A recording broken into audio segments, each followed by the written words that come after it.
Hi hello నమస్తే welcome to our channel. ఈ రోజు కూడా ఒక క్రేజీ అప్డేట్ తో మేము ముందుకు వచ్చాను. ఈ రోజు నాతో పాటు ప్రముఖ సీనియర్ జర్నలిస్ట్ శ్రవణ్ కుమార్ గారు నాతో పాటు ఉన్నారు. సార్ తో మాట్లాడదాం.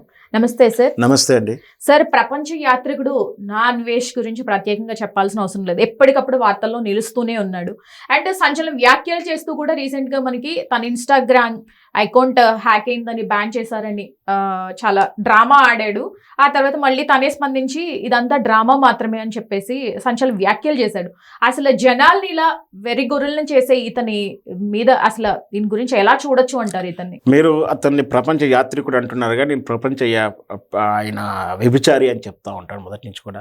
ఆయన యాత్రలు చేసేది విజ్ఞానం కోసం చేస్తారు, ఎవరైనా వివాహం కోసం చేస్తారు. కానీ ఇతను మాత్రం వ్యభిచారం చేస్తున్నట్టుగానే కనిపిస్తుంటుంది. ఎందుకంటే ఏ దేశంకి వెళ్ళినా కూడా వ్యభిచార వాడల్లో వీడియోలు చేస్తూ ఉన్నాడు. సరే, వ్యూస్ కోసం ఎంత దిగజారుతాడు అని చెప్పడానికి ఈ నాన్వేషణ వీడియో ఉదంతమే నిదర్శనం.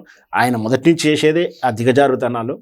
ఎప్పుడు అటెన్షన్ కోరుకుంటాడు. ఎందుకంటే ఏదో ఒకటి తనకు వాటి మీద ఎట్లాంటి అభిప్రాయం ఉండదు. అంటే ఉదాహరణకు అతను బెట్టింగ్ యాప్లు చేయలే, కానీ ఆయన చేయలేదు, చేశాడు, ఎందుకు చేయలేదు కానీ దాన్ని పోలరైజ్ చేసుకుని దాని ద్వారా మంచి మార్కులు కొట్టేసుకుని వ్యూస్ కొట్టేశాడు.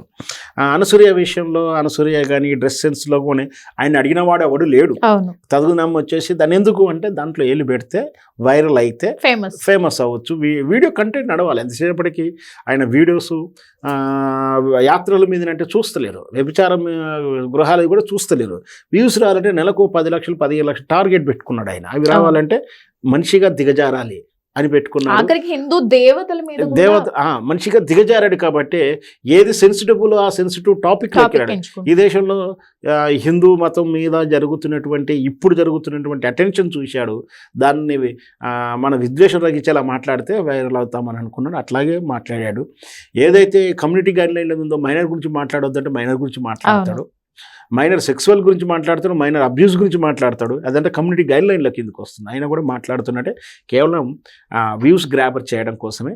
అట్లా అని చెప్పేసి లాస్ట్కి ఇప్పుడు దిగజారి ఏం చేశాడు అంటే చివరికి నా అకౌంట్ పోయింది, పోలీసులు కంప్లైంట్ ఇస్తే పోయింది అని ఓ రోజు ఇచ్చేసి వాళ్ళకి ఏదైతే ముందు తిట్టినటువంటి ఆ హిందూ మత వాళ్ళని బత్తాయిలు ఇత్తాలు అంటూ రకరకాలైనటువంటి అసహ్యమైనటువంటి భాషలో దాన్ని మాట్లాడి తెల్లారి మీద ఏదో రివీల్ చేస్తున్నట్టు ఏదో గొప్పగా ఘనకారం చేసినట్టుగా నేనే చేశాను, నాదేం పోదు, వాళ్ళు కమ్యూనిటీ గైడ్లో ఏదో విషయంకి వచ్చి అప్డేట్ అడుగుతారు. అంటే జనరల్గా ఏంటంటే ఏదైనా డౌట్స్ వచ్చినప్పుడు మీరు ఒరిజినల్ డాక్యుమెంట్స్ ఇవ్వండి, మీరు మనుషులేనా లేదంటే మీరు ఒక రోబోనా, ఇవన్నీ కూడా అడుగుతూ ఉంటాయి. లేదు మీరు మీకు ఉన్న డీటెయిల్స్ మళ్ళీ సబ్మిట్ చేయమంటే సబ్మిట్ చేయాల్సి ఉంటుంది.